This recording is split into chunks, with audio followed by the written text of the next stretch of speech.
morning. So glad we're able to stream this morning and share this time with you. So today what we're looking at is this idea life worth living, and it's I'm thinking about this a lot because we have our launch of our small group tonight. Again, if that has any interest to you, feel free to join us. It's 8 p.m. Eastern Standard Time on Zoom. You can send me a note or a text message, or even put something in the comments, and I'll send you the sign up link. And it's a book comes with it, but don't feel like you need to have read the book. We have a Cliff Notes version we can send along to you. And yeah, it's going to be fun as we look at this question, life worth living. So the question I want to start out with is, which life is worth living? Which life is worth living? Because I feel like we're constantly faced with choices about which life is truly worth living. And that's a great question to look at, and it's important in terms of thinking long term. So we don't just go on autopilot and just continue to do the same thing over and over and over again. Wash, rinse, repeat. And this morning I listened to a great podcast. I'm going to get you the name of it here. It was with Kelly Corrigan, and she was interviewing Rich Roll, Roll. And in this interview, it was fascinating that this guy had been Mr. Everything. He was a swimmer at Stanford. He ends up going to Cornell Law School, did exceptionally well, handsome guy, very athletic, et cetera, et cetera, et cetera. And what he had was a not so hidden challenge with alcohol. In other words, he was a raging alcoholic. And it was interesting hearing this interview because you hear this question, which life is worth living?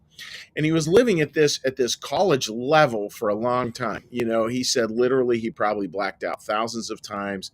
Had a couple of DUIs where he was over zero point 0.2, almost zero point 0.3, which if you know anything about drinking, that is close to alcohol poisoning, if not already over that line. And he lived that life, and that life was so scintillating. Life of the party, college athlete, super successful, attorney in San Francisco, this, that, and the other thing. So at a certain level, it looked like, oh yeah, that's the life worth living. If I gave you a resume and I said, here, pick between these 5 different scenarios, and that was one of them, just at a real surface level resume, probably a lot of us would be like, yeah, that's the one. That's the life worth living right there. But the reality is he was living a life of, as Thoreau would say, a life of quiet desperation, where he had no self-esteem, no self-confidence, and his life physically, mentally, spiritually, and relationally was falling apart. And he mentioned, that the final point was he got married, and his wife to be at that point refused to sign the wedding license, and the marriage ended without even being married. Actually, it ended at the honeymoon. And it's just interesting to think, folks, right? Like, what is life really worth living? Because he not only needed to get that this wasn't it, there needed to be a sacred no. Like, okay, this doesn't work. He needed to get to a sacred yes of what did work. And that's where he went through the 12-step program. He was in a 100-day rehab that was 12-step centered.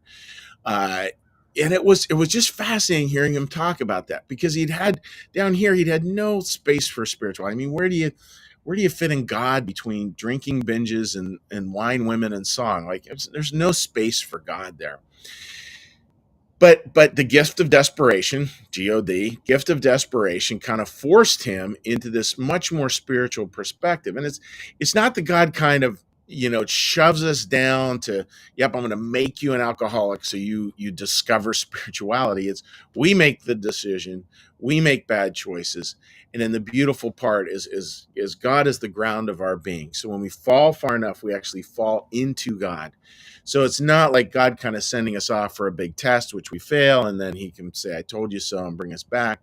It's like we fail over and over again, and God's there to hold it with a lot of tenderness and a lot of compassion. And that's what happened with him. And then he lives a life far different now than what he did. And as many people I know a lot of people who are in recovery programs, different 12-step programs, as well as Nar-Anon, Al-Anon, those kinds of things.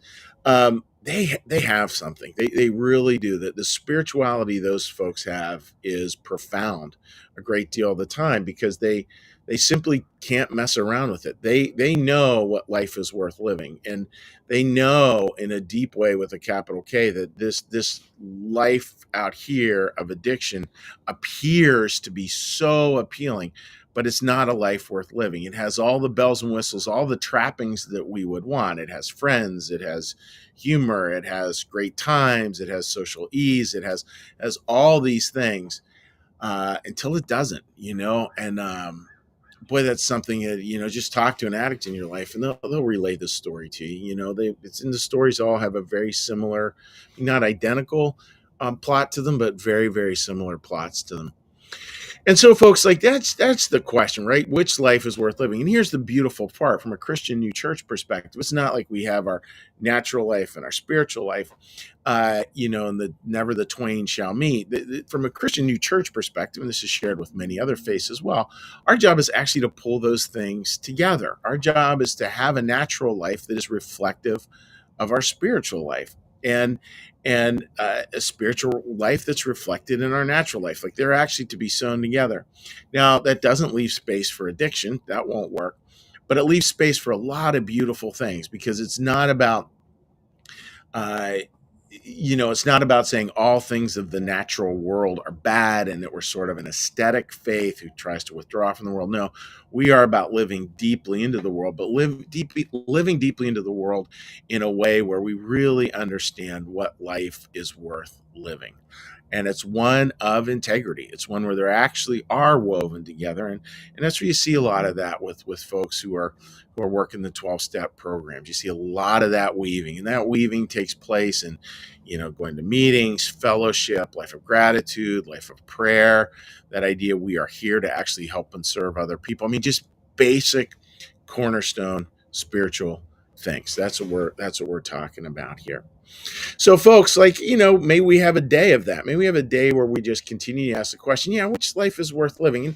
And notice that you have a choice, and notice when fear comes up and anxiety and angstiness, you're just like, I wonder which life is really worth living. And try to choose as best you can, because I feel like there's just a lot there. There's a lot of promise on the other side of all these things that can be so incredibly life giving. So that's the thought for today for our 10 minutes of morning calm.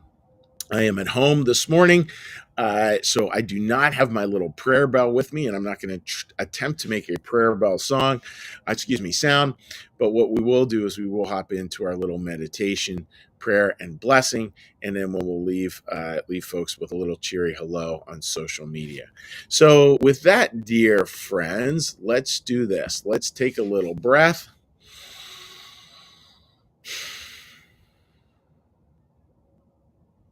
And a line of meditation. Be still and know that I am God.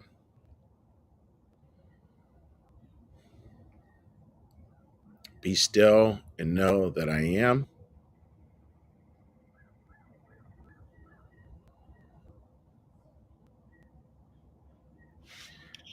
Be still and know that I.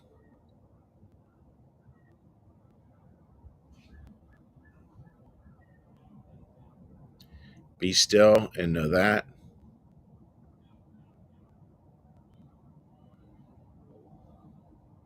Be still and know.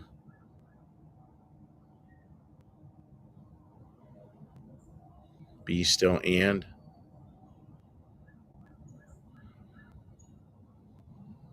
Be still.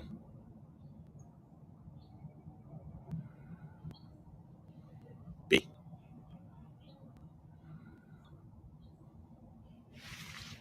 Our Father, who art in the heavens, hallowed be thy name. Thy kingdom come, thy will be done, as in heaven, so upon the earth. Give us this day our daily bread, and forgive us our debts, as we also forgive our debtors. And lead us not into temptation, but deliver us from evil. For thine is the kingdom, and the power, and the glory forever. Amen. May the Lord bless you and keep you. May the Lord make his face to shine upon you and be gracious unto you. May the Lord lift up his countenance upon you, bring you peace, and bring you home. Amen. All right, dear friends, just give a little cheery hello to folks who might be joining us online. And again, I'm sitting out here today, and it is ridiculously beautiful today, which is so very, very, very nice. All right, Linda, good morning to you. I hope you're doing well. Marcus, good morning, buddy. Linda writes, "The sacred yes, so beautiful." Yeah, it's so interesting, right? I love the idea, Linda. Both of the sacred yes and the sacred no. Just, oh boy, there's so many good sermons in that. Jean writes beautifully, coming from the place of unbelievable sadness, but choosing to live in joy, inspired by the Lord's love, finding things to be grateful for each day. And Gene, that's really true. It's interesting to watch. Like this guy was talking about how gratitude is just such a key part of it. And I was working with somebody yesterday pastorally over some challenging things, and boy, it's like garlic and butter going together really well, and they should be part of every recipe, I think sometimes.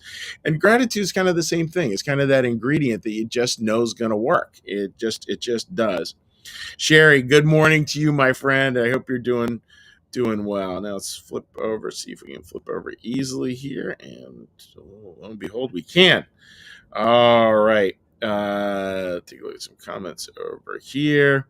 Beth, so good to have you joining us, my friend. Yes, and good morning to everyone there. And Rita, good morning to you. I hope you're doing well.